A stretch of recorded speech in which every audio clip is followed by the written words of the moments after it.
بسم اللہ الرحمن الرحیم۔ السلام علیکم ورحمۃ اللہ وبرکاتہ۔ ناظرین، آج ہم بچوں کی جامع تربیت کے حوالے سے 5 ڈیولپمنٹ ایریاز میں سے دوسرا ایریا اسپریچول ڈیولپمنٹ یعنی دینی اور اخلاقی تربیت کے حوالے سے گفتگو کریں گے۔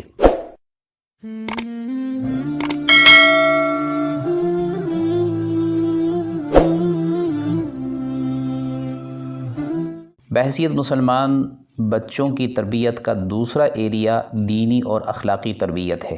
بچوں کی دینی و اخلاقی تربیت والدین کے ذمے انتہائی اہم فریضہ اور والدین پر بچوں کا حق ہے۔ اس ذمہ داری کے بارے میں قرآن کریم میں اللہ تعالیٰ نے فرمایا، ایمان والو بچاؤ اپنی جانوں کو اور اپنے اہل و عیال کو جہنم کی آگ سے۔ سورہ تحریم آیت نمبر 6۔ اب اس فریضے کی تکمیل کا ایک ہی طریقہ ہے کہ اولاد کی دینی اور اخلاقی تربیت کی جائے تاکہ وہ جہنم کی آگ سے خود کو بچانے کے ساتھ دنیا کے لیے بھی رحمت بن سکے۔ دین کی بنیاد ایمان بالغیب ہے یا یقین کی وہ کیفیت ہے جس میں اللہ رب کریم کو اس کی تمام صفات کے ساتھ ہر جگہ حاضر و ناظر محسوس کیا جائے۔ استحضار کی یہ کیفیت جب انسان کے اوپر طاری ہو جاتی ہے تو نیکی کرنا اس کے لیے آسان اور برائی اس کے لیے مشکل ہو جاتی ہے۔ یوں وہ آٹو موڈ پہ چلا جاتا ہے، یعنی اچھائی کو کرنے اور برائی سے بچنے کے لیے اس کو باہر سے کسی محرک کی بجائے اس کے اندر کی ایمانی طاقت اور محرک ہی اس کے لیے کافی ہو جاتی ہے۔ اس کو اچھے کام کرتے ہوئے خوشی محسوس ہونے لگتی ہے اور برائی سے طبعی طور پر اسے نفرت ہونے لگتی ہے۔ جب انسان کو یہ یقین ہو جاتا ہے کہ کوئی دیکھنے والا اسے دیکھ رہا ہے یا کیمرے سے اس کی نگرانی کی جا رہی ہے تو وہ ویسے بھی محتاط ہو جاتا ہے۔ اس کی مثال آج کل کے سپر اسٹور کے کیمرہ سسٹم سے دی جا سکتی ہے۔ ہر طرح کے لوگ سپر اسٹورز میں داخل ہوتے ہیں، وہاں انواع و اقسام کی چیزیں ڈسپلے پر رکھی ہوتی ہیں، لیکن کوئی شخص وہاں چوری کرنے کی کوشش نہیں کرتا۔ اس کی وجہ ظاہر ہے کہ سب کو پتہ ہے اسٹور میں داخل ہونے والا ہر فرد کیمرے کی نگاہ میں ہوتا ہے۔ اگر وہ کوئی چیز چھپانے کی کوشش کرے گا تو گیٹ پر پہنچتے ہی پکڑا جائے گا۔ یقین کی یہ کیفیت ہوتی ہے جو اس کو چوری کرنے سے باز رکھتی ہے۔ جیسے ہی یقین کی یہ کیفیت ختم ہو جاتی ہے تو انسان دوبارہ چوری کرنے پر آمادہ ہو جاتا ہے۔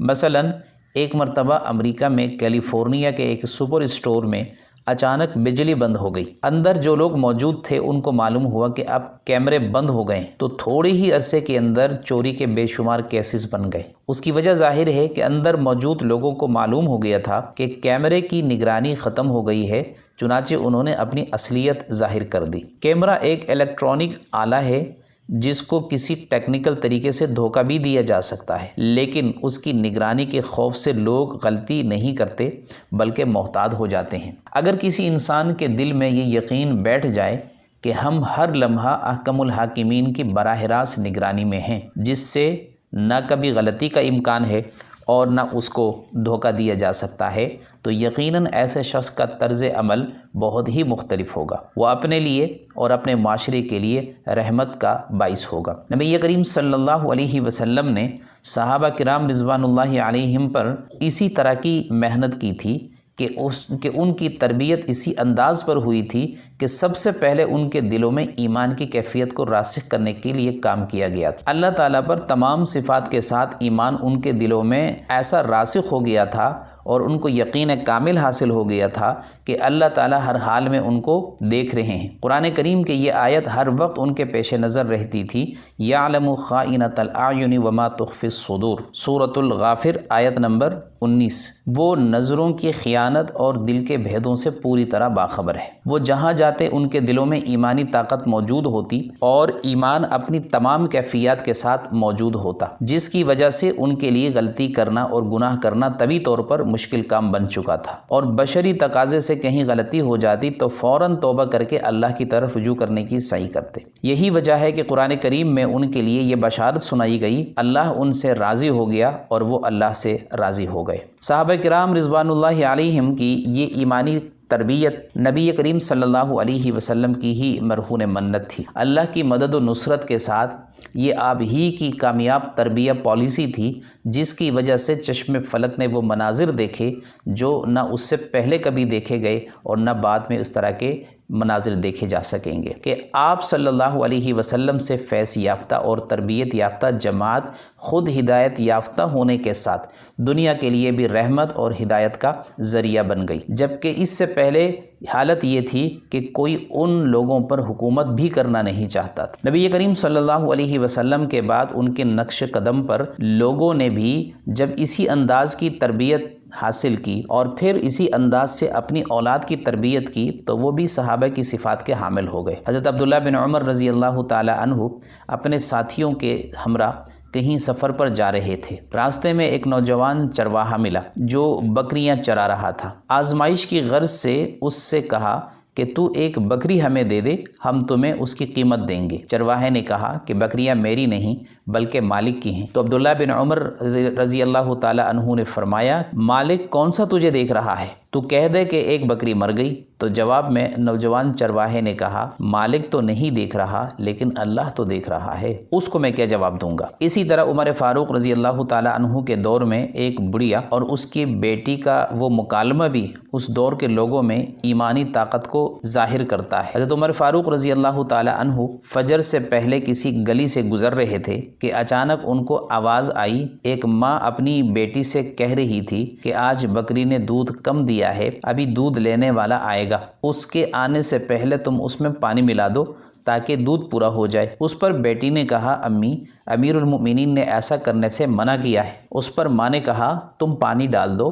اس وقت کون سا امیر المؤمنین تمہیں دیکھ رہے ہیں؟ جواب میں بیٹی نے کہا، امی، امیر المؤمنین نہیں تو اللہ تو دیکھ رہا ہے، لہٰذا میں یہ کام نہیں کر سکتی۔ امیر المؤمنین نے یہ مکالمہ سن لیا تھا۔ اگلے دن ماں بیٹی دونوں کو بلوایا اور یہ مکالمہ ان کے سامنے رکھ دیا۔ یہ سن کر وہ انکار نہ کر سکیں۔ اس بیٹی کی ایمانی کیفیت سے عمر فاروق رضی اللہ تعالی عنہ بہت متاثر ہوئے تھے، چنانچہ بڑھیا سے اپنے بیٹے کے لیے اس لڑکی کا رشتہ مانگا۔ یہ واقعات ایک طرف تو اس دور کی ایمانی کیفیات اور ان کیفیات کی قدردانی کو ظاہر کرتے ہیں اور ساتھ ہی اس دور کے انداز تربیت کی کامیابی کو بھی ظاہر کرتے ہیں کہ جب دل میں ایمان کی طاقت راسخ ہو جاتی ہے تو پھر انسان خود ذمہ دار بن جاتا ہے، اس کے پیچھے پولیس اور فوج لگانے کی قطعاً ضرورت نہیں ہوتی۔ والدین بچوں کی ایمانی تربیت کیسے کریں؟ یہ سوال بہت اہم ہے کہ والدین اپنے بچوں کی ایمانی تربیت آج کے دور میں کیسے کر سکتے ہیں۔ اس میں پہلا اور بنیادی نقطہ یہ ہے کہ جب بیٹری خود چارج ہو تو وہ آگے پاور سپلائی دے سکتی ہے، ورنہ نہیں۔ والدین اپنی ایمانی بیٹری کو ریچارج کریں تو رول ماڈلنگ کے ذریعے بچوں کی ایمانی تربیت کو ممکن بنایا جا سکتا ہے۔ اس کے علاوہ اپنے گھر کی ترجیحات اور ویلیوز میں دین و ایمان کو پہلے نمبر پر رکھیں۔ جب گھر کا ماحول ایسا ہو کہ اس میں دین سے محبت کے تذکرے ہوں اور دینی شعائر کے ساتھ دیندار لوگوں کو قدر کی نگاہ سے دیکھا جاتا ہو تو یہ کیفیت خود بخود بچوں میں منتقل ہو جائے گی اور ان کے دلوں میں ایمان کی طاقت بڑھتی چلی جائے گی۔ احادیث میں اس کا ایک طریقہ یہ بھی ہے کہ بچہ جب کوئی لفظ بولنے کے قابل ہو جائے تو پہلا لفظ اس کے منہ سے اللہ نکلوانے کی کوشش کرو، اور جب وہ جملہ بولنے کے قابل ہو جائے تو پہلا جملہ لا الہ الا اللہ محمد رسول اللہ نکلوانے کی کوشش کرو۔ ایسا کرنے سے ابتدا ہی سے اس کے دل میں ایمان کی طاقت راسخ ہوتی چلی جائے گی۔ والدین اپنے قول و عمل اور کردار و گفتار سے بچے کو یہ سبق دیں کہ ایمان اور دین ہمارا سب سے بڑا سرمایہ ہے۔ بچوں کو بتانے، سمجھانے یا ان کو لیکچر سنانے سے صرف 10% ہی سیکھ سکتے ہیں، باقی 90% والدین اور ماحول کو دیکھ کر سیکھتے ہیں۔ اس لیے والدین اپنے بچوں کو ایمانی ماحول فراہم کریں اور اپنے عمل سے ان کو دین و ایمان کی اہمیت کا سبق دیں۔ ایمان کی طاقت کو بڑھانے کے لیے اوراد و وظائف کا بھی بڑا مثبت اثر ہوتا ہے۔ ایک بڑے بزرگ حضرت سہل تستری رحمۃ اللہ علیہ فرماتے ہیں کہ جب میں بچہ تھا تو ایک دن میرے ماموں نے مجھے بلایا اور کہا کہ جب تم رات کو سونے کے لیے بستر پر جاؤ تو ذہن کو حاضر کر کے ایک مرتبہ یہ آیات پڑھ لو اور پھر سو جاؤ۔ وہ آیات کیا ہیں؟ اعوذ باللہ من الشیطان الرجیم، بسم اللہ الرحمن الرحیم، وَهُوَ مَعَكُمْ أَيْنَمَا كُنْتُمْ، سورۃ الحدید کی آیت نمبر 4، اور دوسری آیت ہے أَلَمْ يَعْلَمْ بِأَنَّ اللَّهَ يَرَى، یہ سورۃ العلق کی آیت نمبر 14۔ یہ 2 آیتیں ہیں، بلکہ آیتوں کے چھوٹے چھوٹے ٹکڑے ہیں۔ چنانچہ میں نے ایسے ہی کیا۔ اگلے دن ماموں نے مجھے بلایا اور کہا کہ یہ دونوں آیات 2 مرتبہ پڑھ کر سو جایا کرو۔ اس طرح روز اس کی تعداد میں اضافہ کرتے چلے گئے۔ 7 دن کے بعد میری ایمانی کیفیت ایسی ہو گئی کہ میں جہاں بھی جاتا تو مجھے یہ خیال رہتا کہ اللہ مجھے دیکھ رہا ہے۔ والدین اپنے بچوں کی ایمانی کیفیت میں اضافہ کرنے کے لیے کوئی ٹیکنیک اختیار کر سکتے ہیں۔ چنانچہ مشہور واقعہ ہے حضرت خواجہ قطب الدین بختیار کاکی رحمۃ اللہ علیہ کی والدہ کا، کہ انہوں نے اپنے بچے میں ایمانی طاقت پیدا کرنے اور ہر کام میں اللہ کی طرف رجوع کروانے کے لیے ایک طریقہ اختیار کیا۔ وہ یہ تھا کہ ایک دن بیٹے نے ماں سے کھانا مانگا تو ماں نے بیٹے سے کہا کہ تم نماز پڑھ کر اللہ سے دعا مانگو، اللہ تمہیں اچھا کھانا دے گا۔ اب بچہ روز دعا مانگنے لگتا تو ماں چپکے سے اچھا سا کھانا بنا کر ایک خاص جگہ رکھ دیتی۔ جب بیٹا دعا سے فارغ ہو کر تلاش کرتا تو اس کو کھانا مل جاتا۔ بچے کی ایمانی تربیت کے لیے ماں کا یہ معمول ایک عرصے تک جاری رہا۔ ایک دن ماں کھانا نہیں بنا سکی تھی کہ بیٹا دعا سے فارغ ہو گیا۔ اب ماں پریشان ہوئی اور اللہ سے یہ دعا مانگنے لگی کہ اللہ، اب تک میں اپنی سی کوشش کرتی رہی، لیکن آج تو ہی اس کوشش کی لاج رکھ۔ ماں کی دعا اللہ نے سن لی اور بختیار کاکی کو اللہ کی طرف سے بہترین کھانا اسی جگہ سے مل گیا جہاں ماں کھانا تیار کر کے رکھ دیا کرتی تھی۔ ایمانی طاقت انسان کے لیے سب سے اہم سوغات ہیں۔ بچپن میں یہ کام والدین کا ہوتا ہے۔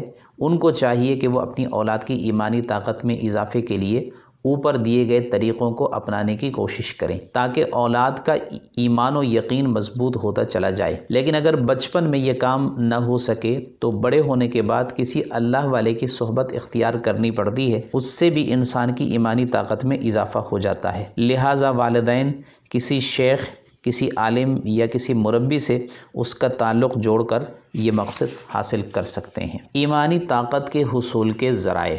ایمانی طاقت وہ ڈرائیونگ فورس ہے جو انسان کو اس کے اپنے اندر سے ملتی ہے اور اسے درست ٹریک پر رکھتی ہے، غلط راہوں سے اسے بچاتی ہے اور درست راستے پر اسے گامزن رکھتی ہے۔ یہی ایمانی طاقت تھی جس نے تاریخ کے عام انسانوں کو مشاہیر میں تبدیل کر دیا۔ ایمانی طاقت کے حصول کے لیے کئی ذرائع ہیں جن کے ذریعے ہم خود بھی ایمانی طاقت حاصل کر سکتے ہیں اور اپنے بچوں میں بھی ایمانی حرارت پیدا کر سکتے ہیں، جس کی آج کے دور میں شدید ضرورت ہے۔ نمبر 1، اللہ والوں سے تعلق۔ انسان جس سے تعلق رکھتا ہے اس کے اثرات غیر محسوس طریقے سے اس میں منتقل ہو جاتے ہیں۔ اللہ والوں سے تعلق کے بڑے مثبت اثرات ہیں۔ اس سے ایمان کی افزودگی ہو جاتی ہے، اللہ کی معرفت اور دل میں محبت پیدا ہو جاتی ہے۔ حدیث میں آتا ہے کہ 3 چیزوں سے محبت اپنے بچوں میں پیدا کرنے کی کوشش کرو: اللہ کی محبت، رسول اللہ صلی اللہ علیہ وسلم کی محبت اور ان کے اہل بیت کی محبت، اور تیسرے نمبر پر قرآن کریم کی محبت۔ یہ ساری محبتیں اہل محبت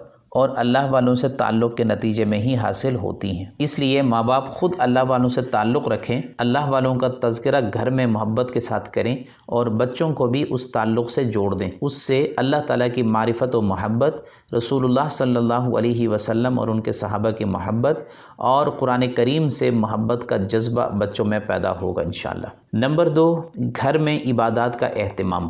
گھر عبادات اللہ تعالیٰ کے ساتھ تعلق اور ایمان میں افزودگی پیدا کرتی ہیں۔ نماز، روزہ، زکوٰۃ، حج، سنن و نوافل اور صدقات و خیرات کا اہتمام کرنا چاہیے۔ جب یہ چیزیں گھر کے ماحول میں انجام پائیں تو بچوں کے لیے ان کو سیکھنا اور انجام دینا آسان ہو جاتا ہے۔ اگر گھر کے ماحول میں بچوں کو یہ چیزیں دیکھنے کو نہ ملیں تو بچے ان عبادات سے مانوس نہیں ہوتے۔ ایسی صورت میں بچوں کو بار بار کہنے اور ٹوکنے سے بھی مسئلہ حل نہیں ہوتا، کیونکہ بچوں نے ان چیزوں کا مشاہدہ کبھی اپنے گھر یا ماحول میں نہیں کیا ہوتا، لہٰذا وہ ان سے مانوس بھی نہیں ہوتے۔ جب عبادات سے گھر کا ماحول ہی خالی ہو تو بچوں اور بڑوں میں ایمان کی طاقت کیسے پیدا کی جا سکتی؟ نمبر 3، تعلیم اور وعظ سے ایمان کی افزودگی۔ بچوں اور بڑوں میں ایمان کی طاقت بڑھانے اور افزودہ کرنے کا ایک طریقہ یہ ہے کہ بچوں کو اس کی باقاعدہ تعلیم دی جائے، اس کو کورس اور سلیبس کا باقاعدہ حصہ بنایا جائے، نیز ان کو وعظ و نصیحت کی جائے۔ اس طرح بار بار کے تذکرے سے بھی ایمانی طاقت کو بڑھانے کا موقع مل جاتا ہے۔ نمبر 4، اخلاق و کردار کی تربیت۔ بچوں کی ایمانی تربیت کے ساتھ اخلاق و کردار کی تربیت بھی والدین کی ذمہ داری ہے۔ اخلاقی تربیت یہ ہے کہ والدین اپنے بچوں کو خوش اخلاق اور ملنسار بنانے کی کوشش کریں، اور کردار کی تربیت یہ ہے کہ ان کو اس انداز سے رہنا سکھائیں کہ وہ دوسروں کے ساتھ اچھا برتاؤ کر سکیں، دوسروں کے لیے زحمت نہ بنیں بلکہ رحمت بن کر اپنے معاشرے کو فائدہ پہنچائیں۔ بچوں کے اخلاق و کردار کی تربیت کا انحصار خود والدین کے اخلاق و کردار کی کیفیت پر منحصر ہے۔ جب والدین اپنے کردار کو بہتر بنا کر بچوں کو اچھی رول ماڈلنگ فراہم کرتے ہیں تو بچے ان کی نقل کرنے کی کوشش کرتے ہیں، یوں وہ بہتر اخلاق و کردار کے حامل ہو جاتے ہیں۔ اخلاق و کردار کی جڑیں ایمانی کیفیت کے اندر پیوست ہوتی ہیں۔ انسان کا ایمان جتنا مضبوط ہوتا ہے اس کی اخلاقی قدریں اتنی ہی توانا ہوتی ہیں، جس کی وجہ سے اس کا کردار بلندی کی چوٹی کو چھو لیتا ہے۔ یعنی اخلاق و کردار کو بہتر اور معیاری بنانے کے لیے آکسیجن انسان کی ایمانی کیفیت ہی فراہم کرتی ہے۔ لہٰذا پہلے ایمان کو مضبوط بنانے کی کوشش کی جائے اور پھر اخلاق و کردار کی تعمیر اسی ایمانی اساس پر کی جائے۔ اس سے انسان کی اخلاقی اور کرداری بلندی ناقابل یقین سطح تک پہنچ جاتی ہے۔ انسانی کردار و اخلاق کی بلندی کا یہی وہ طریقہ تھا جسے رسول اللہ صلی اللہ علیہ وسلم نے اپنایا تھا کہ پہلے ایمان و یقین کی پختگی اور مضبوطی پر کام ہو اور اسی بنیاد پر معاشرے کے اعلیٰ کردار و اخلاق کی تعمیر عمل میں آئی۔ آج بھی وہی تربیت ہمارے لیے اسوہ حسنہ ہے کہ ہم پہلے اپنے اور اہل و عیال بال بچوں کے ایمان پر توجہ دیں اور پھر اسی ایمانی کیفیت پر ان کے کردار و اخلاق کو سدھارنے کی کوشش کریں۔ کردار و اخلاق کی تربیت کے لیے دو بنیادی چیزیں درکار ہوتی ہیں۔ پہلی چیز پیار، محبت اور عزت و احترام، جبکہ دوسری چیز بہترین رول ماڈلنگ کی فراہمی ہے۔ جب یہ دونوں چیزیں والدین کی طرف سے بچوں کو مل جاتی ہیں تو بچوں کے ایمان اور کردار و اخلاق کی پرورش خود بخود ہوتی رہتی ہے۔ والدین کو چاہیے کہ اپنے بچوں سے پیار کریں، ان کو بوسہ دیں، ان کو گلے لگائیں اور بچوں کو بھی بڑوں کا ادب و احترام سکھائیں۔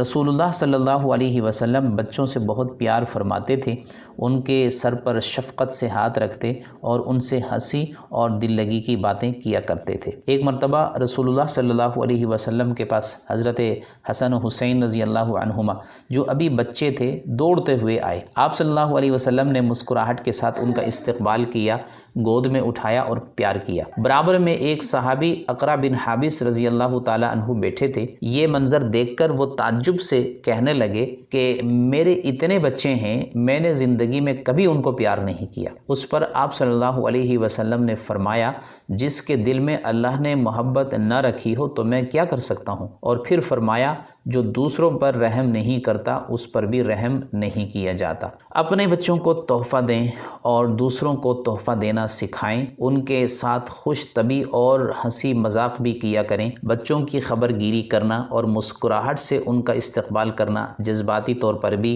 ان پر مثبت اثرات مرتب کرتا ہے۔ بچوں کے سامنے کبھی والدین جھوٹ نہ بولیں، اس سے ان میں یہ عادت پروان چڑھے گی۔ خود بھی سچ بولیں اور سچ کو ان میں فروغ دیں، جس سے ان کی اخلاقی حالت انشاءاللہ بہت اچھی ہو جائے گی۔